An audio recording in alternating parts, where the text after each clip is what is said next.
In my job, I meet with a lot of governors and other elected officials. But with our next guest speaker, my relationship goes beyond that. We're not just colleagues, we're friends. I always loved traveling to Minnesota in recent years because I got to spend some time with my friend, Governor Tim Walz. He's easy to relate to, someone you can have an honest conversation with. We talked a few times during the weeks that he was being considered for the vice presidential pick, and every time I came away more convinced that he was the right guy for the job. He grew up working on his family farm in Nebraska. He enlisted in the Army National Guard and attended college on the GI Bill. He settled in his wife's native Minnesota, where they became teachers and union members. All right. Tim is more than an ally. He understands us because he is one of us, a union brother who spent years as a public service worker in his community. He embodies the very best of public service, leading with empathy, looking after everyone, and leaving behind no one. And Tim was more than a teacher. To his students, he was a trusted mentor who didn't just instruct, but he inspired. He coached football, helping lead Mankato West to a state championship. And he also helped students establish the school's first gay straight alliance. Service isn't just what he does. It really is who he is. What you see is what you get with Tim. Nothing fancy, no pretense. He's as comfortable in a camo hat and a t-shirt as he is in a suit and tie. He's as comfortable at the county fair as he is in a room full of politicians. He is someone who lives his values every single day. And as an elected official, he has turned those values into policy and progress. Whether it's banning private prisons to keep Minnesota communities safe, expanding paid family leave for Minnesota families, or guaranteeing free school meals to every Minnesota student. And he does it all with such humility, generosity, and good humor. He truly is a stand-up guy, absolute salt of the earth. And come next January, he will bring his decency and common sense to the White House, isn't he, AFSCME? He will do that. AFSCME, the Mean Green Machine, get on your feet and make some noise for the governor of Minnesota and the next vice president of the United States, Tim Walz.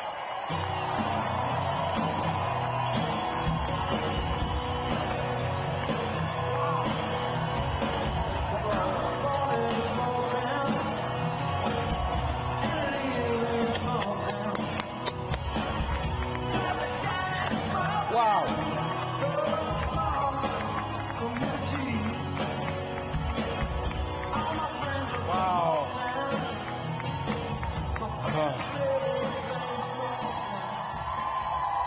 Wow. Wow.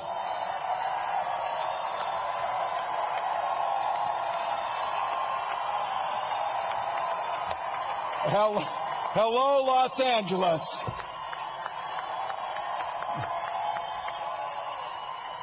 Wow.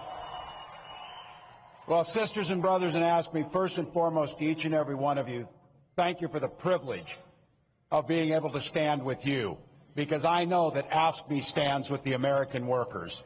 AFSCME stands for all that's right. Let me acknowledge a few friends and the fighters who are here today with us.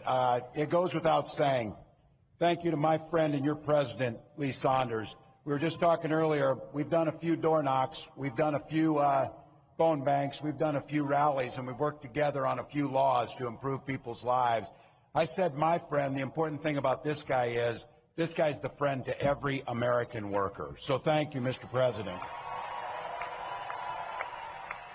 Madam Secretary Treasurer, thank you. Thank you for your leadership. The leadership team of AFSCME is there when we need them, always when they need them, making sure we not just win elections, but we understand you don't just win elections to bank political capital to win another election. You take that political capital and you burn it as fast as you can to improve people's lives, and that's what the leadership here does. To every delegate in this room representing 1.4 million AFSCME members, thank you. Thank you for what you do. And as a dues-paying member of my teachers union for years, let me just say thank you again for having a fellow union member here. Vice President and I are just so grateful for the support you've given us. I'm proud to be on this ticking, working with Vice President Harris, who we all know we want to call the next President of the United States. Here's a little fact that they just told me. By the way, my week has been very interesting since last Tuesday, as you might guess. But here's a fact they shared with me as I came here to make this opportunity to say thank you. I happen to be the first union member on a presidential ticket since Ronald Reagan.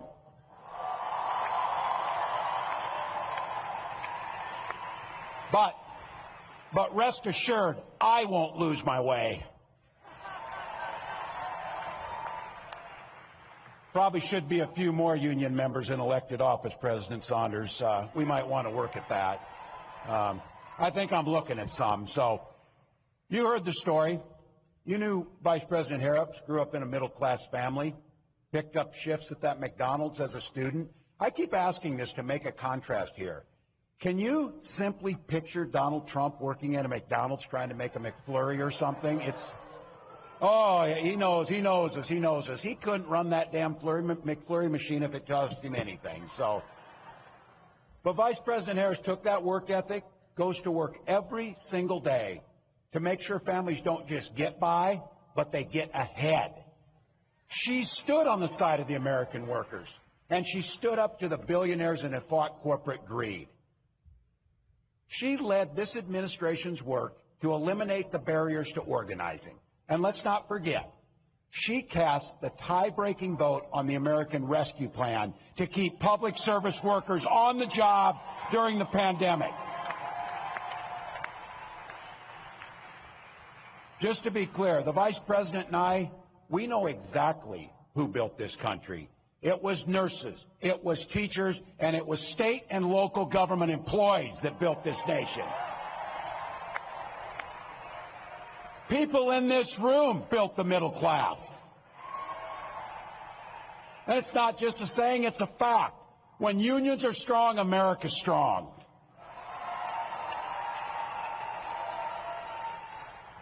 Vice President Harris and I have both had the privilege of joining workers on the picket line. And it's why, as governor, I signed one of the biggest packages of pro-worker policies in history into law. In Minnesota, we made it easier for workers to form unions. We strengthened workers' protections. And yes, we banned those damn captive audience meetings for good in Minnesota.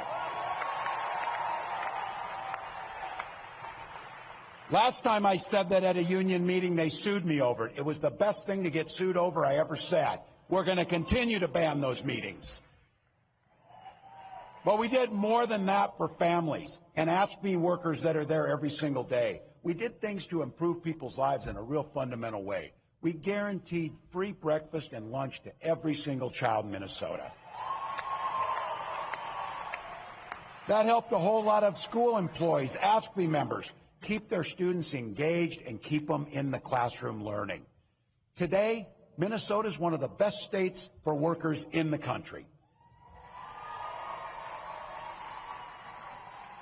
I'm surrounded by some that aren't, so the Vice President's vision is to take those worker protections to every state in the union. Every state in the union. I keep saying this, I know you know it, but I think it keeps us focused. We all understand it in here. You've heard me say this. I know I'm preaching to the choir a little bit today, but the choir needs to sing. The choir needs to sing. And just so you know who's not in the choir, Donald Trump and J.D. Vance, they see the world very differently than we do.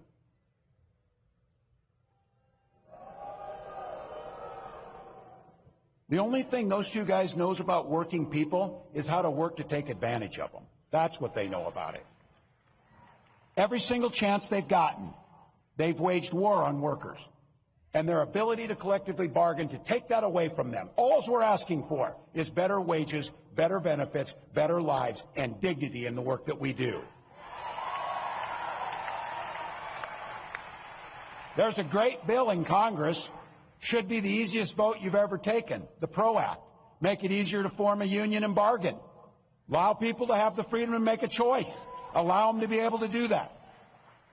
They also oppose the Public Service Freedom to Negotiate Act, which would require states to bargain with their employees. Look, if you're living in a state where you get to do those things, it's one thing. But our family and our neighbors and our fellow Americans are living in states where they don't have that. So when it comes to these so-called right-to-work laws that deprive us of the right to be able to form unions, fund what we need, Trump has said he supports right to work 100%.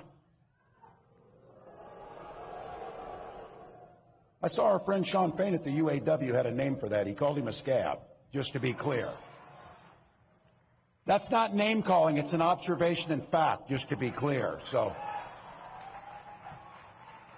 you know, you can tell a lot about people in their personal lives. He spent a decade stiffing service workers from dishwashers, waiters, and carpenters on his own properties to enrich himself. As president, he cut overtime benefits for millions of workers, and he opposed any effort to raise the minimum wage. That's all you need to know. You don't have to ask twice. We know who they are. A guy who goes to Mar-a-Lago, and this is a direct quote, he sits there and tells his friends, "You're rich as hell and we're going to cut your taxes." I believe him when he says that. But he also turns around and tells workers their wages are too high. I keep bringing this up. Who do you know who's asking to cut taxes on billionaires while stiffing working people? I don't know anybody. And I'll tell you what, I think there's a lot of people think that they're on his side or voting for him, that when you put it to them like that, they start thinking things differently.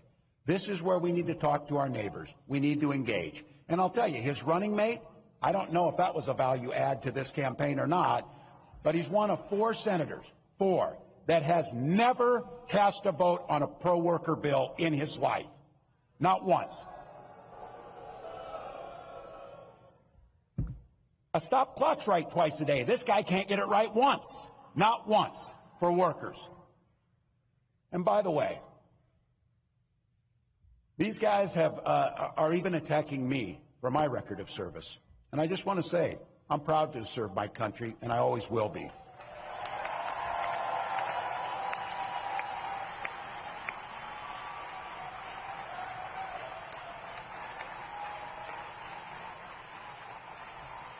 With my dad's encouragement, a guy who served in the Army during the Korean War, I signed up for the Army National Guard 2 days after my 17th birthday.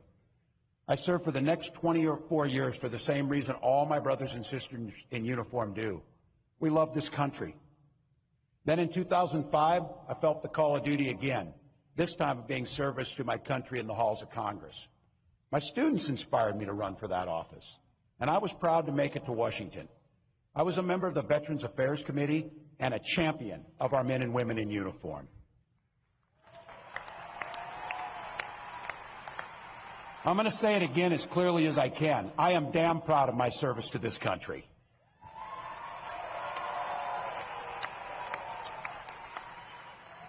And I firmly believe you should never denigrate another person's service record. To anyone brave enough to put on that uniform for our great country, including my opponent, I just have a few simple words. Thank you for your service and sacrifice.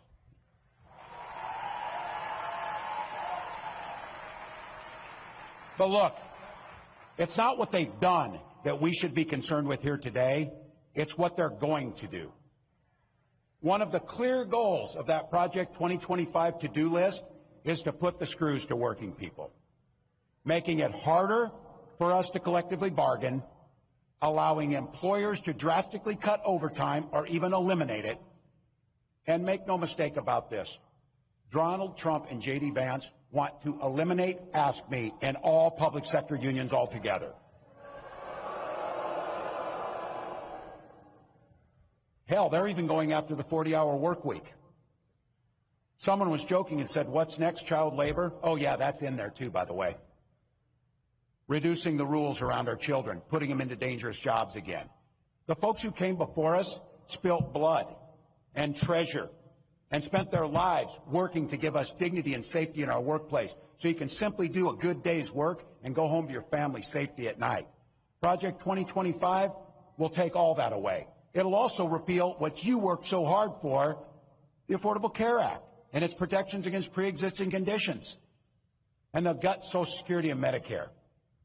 I said this too. Look, I guess you can't blame them if you're billionaires. I don't know, but I'm guessing billionaires aren't waiting for their Social Security check to come in to get by. But I know people who are, like my mom, who depends on her entire retirement on Social Security benefits, that she earned, by the way, and that we should have every expectation that we're not cutting taxes for the wealthiest while we hurt the most vulnerable amongst us. So be clear. Trump's playing dumb. Oh, I don't know about 2025. Some of you heard this say it, because I'm not ever closing the yearbook on this. I'm a football coach at heart. And I'll tell you one thing I know for sure is, if you're going to take the time to draw up a playbook, you're damn sure going to use it. So don't think that they're not going to use that playbook they drew up, because they're going to. But I want to be clear. It's your neighbors. It's our friends that have been in this. I'm not talking about them. I'm talking about Trump, Vance, and this group that's around them. Because some of you in here with no or gray hair like me can remember when Republicans actually stood for and talked about freedom. We know they're there. We know those are our relatives. But it turns out that this guy means that freedom should be for the freedom of government to go into your exam room and tell you about your choices. You've heard me say it. This is not hard. In Minnesota, we respect our neighbors and we respect their personal choices. Now look, it's not difficult. I might not agree with my neighbor's choices or make the same one. But this country's great because we have a golden rule that makes things work. We mind our own damn business on those things. We mind our own damn business. Why would you think I need your advice to tell me what books I can and cannot read, or when to have a family, or how to have a family, or what religion to worship, or how to organize?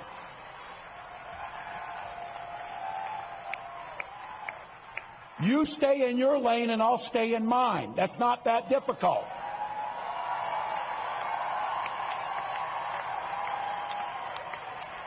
So be clear. You watch our next president as she comes out on stage, and she comes out to a song about freedom. When she's talking about freedom, she means you're free to make your own health care decisions. You don't need us. You don't need us. And as a school teacher, I'll tell you what. Children should be free to go to school without worrying about being shot dead in their classrooms.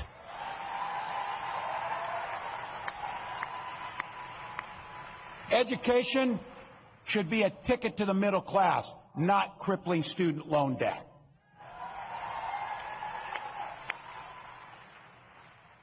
Here's the thing. We don't have that long to go here. But think about the future that we can create. We know what the past is. We know what these guys are going to do because they wrote it for us. Convenient of them to write it in Project 2025, so we know that. That's not the future we want. We want the future, and here's exactly what Vice President Harris will do when she gets to the White House. As president, Vice President Harris said she will sign the PRO Act and the Public Service Freedom Negotiation Act right into law. Done. We will stand together on the fundamental principle to collectively bargain for your own lives and your own jobs.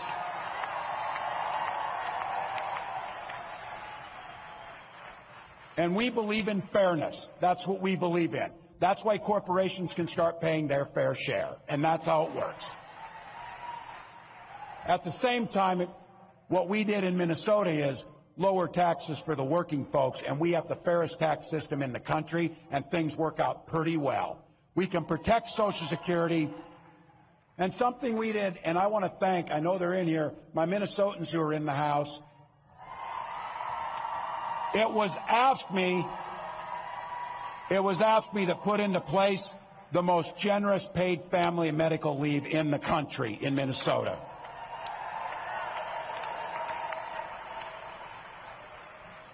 We're investing in our public schools, and it's, yeah, I'm a little biased on this one, but I think you're probably with me on this. How about we give our teachers a long overdue raise for the work that they do?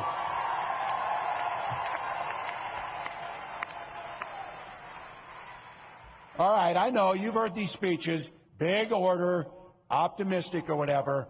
Well, I got to tell you, I will cop to being an eternal optimist. That's me.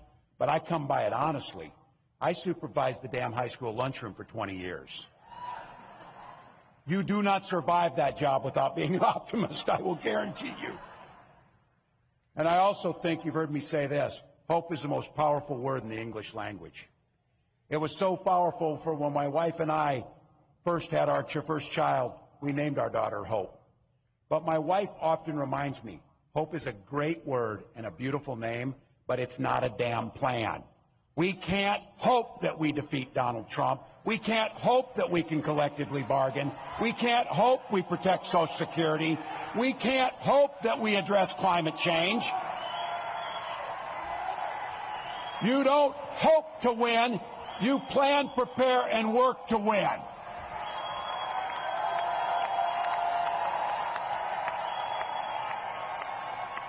Look at this place. This place is filled with people who like hard work. These are people who get up and enjoy hard work and know how to get it done. So what do you think? A room full of 1.4 million AFSCME members, and this room here, how many voters do you think we could turn out in an hour? How many friends can we bring to the polls? We got over 4,000 people in this room. We won states by less than 10,000 votes in some cases. And I don't know about you, and I know it. This is going to be a close, tough race. It is going to be a tough one. But if each of us does an extra shift, an extra hour, a little bit more, we get to wake up on that morning after the election and know that the work we did transformed the lives for millions, transformed generations, impacted the world. Ask me. That's how it happens. That's how it happens. That's a plan. That's how the hope turns into the reality, turns into improved lives. It's just like that. We organize, we donate, we volunteer. Look, I've been around you people. I know the jobs you do. I know what this president does, because I thought you had to register to vote in Minnesota. You were out there so much for me because you were living there. You turn elections. You turn lives.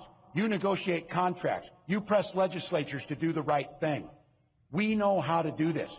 We've got 84 days to take control of our own destiny. 84 damn days. And I've said this, you hear me say this. That's easy. We'll sleep when we're dead. We'll do the work now. We'll do the work now.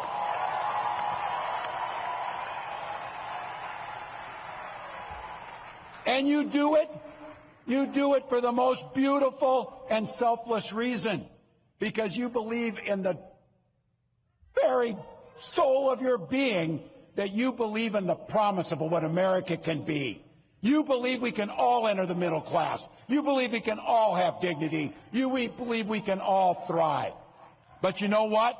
We got to fight. Because as the next president of the United States says to me often, when we fight, we win. When we fight, we win. When we fight, thank you, AFSCME.